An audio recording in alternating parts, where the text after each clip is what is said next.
had a complaint, so what's happening with that? Joining us for all the latest of the media insider knowledge is Shayne Currie, Herald editor at large. Shayne, good morning. Morning, Ryan. Good to see you. What's going on with the with Sky and the betting? Well, most viewers will know, they would have seen Israel Dagg and the betting segments that are part of the pre-game and halftime shows during the rugby predominantly, where they promote the TAB betting. Israel Dagg, the former All Black, will put across what he deems worthy bets for the audience. There has been a complaint to the Advertising Standards Authority in the sense that the complainant says most viewers wouldn't be aware that these are actually paid advertisements for the TAB. And so there are rules around making sure that they are clearly delineated as an advertisement. And so Sky TV's had to make changes. I think we have a clip for people if they haven't seen these before, of what they look like. Israel Dagg from the TAB. What are the odds today, Izzy? G'day, Lozzie. I'm back. There's nothing in the head-to-head market. Let's stay away from that. Let's look at some power plays. And I'm looking at him right now. He is cooking, absolutely sharp. Will Jordan, first, second or third try scorer, and the All Blacks to win by 21 to 30 points. That's paying $18. I've had a crack at the same game multi. We're going for Cam Roigard. He is back in the side this weekend, and everyone's a fan favourite of his. Okay, at the bottom of the screen, there was a TAB logo though, no, right? That's right. They are now making clear that Israel Dagg is a TAB rugby presenter and not part of the paid Sky commentary team. The odds have to be clearly labelled as such for the full segment, not just for part of it.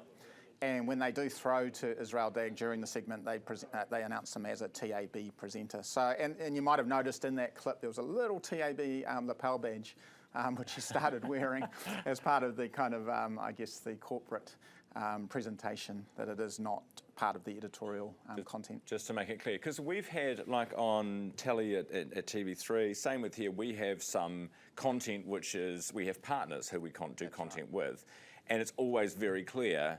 And you always have to make it very clear that that is partnered content rather than just a regular interview you'd do with a politician or something like that. That's right, and a lot of viewers probably are aware that it is a paid TV ad, but the Advertising Standards Authority has said, given that Sky has made these changes and is now making it much more clear that it is an ad, that they didn't uphold the complaint. They would have upheld the complaint had Sky not made those changes.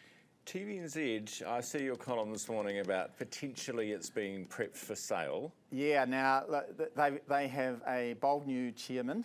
He was announced this week, Andrew Barclay. He's been the managing director of Goldman Sachs now. But he is, just a recap on he's come in, he's a business guy, he's a deal maker, and potentially that's a sign that TVNZ's ownership structure could be up for. That's right. He is a rainmaker. He brings in the money.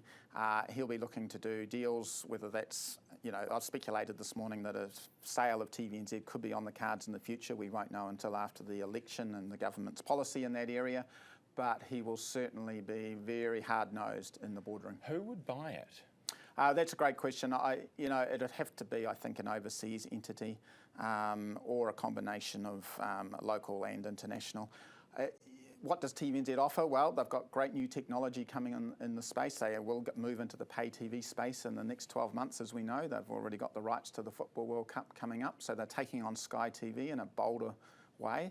And so that TVNZ Plus does have a strong audience, and I think it's in that digital streaming where they really do need to build up the asset for a future owner. All right. One of New Zealand's most powerful executives has resigned. Yeah, he'll be well known in advertising and media circles. His name is Nigel Douglas. He's the chief executive of one of our biggest advertising agencies. It's called OMD, and he's moving into a new what they call a pitch consultancy. So basically helping both advertising agencies and clients, the big corporates, when their advertising contracts do come up for grabs. These are major contracts involving tens of millions of dollars, and he's basically creating a new business to sort of help broker and smooth some of these deals that can be very expensive just to organise. Hey, what's my old mate Sean Plunkett up to now? He's apparently had to apologise. This is to an employment lawyer or about an employment lawyer? Yeah, always colourful, always controversial.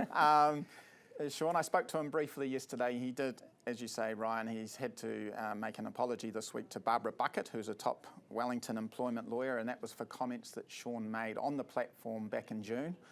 Barbara Bucket represented a former employee of Sean in an employment case, an earlier employment case, and she won that case for that employee, but Sean's had to make an apology for comments he made personally about that lawyer.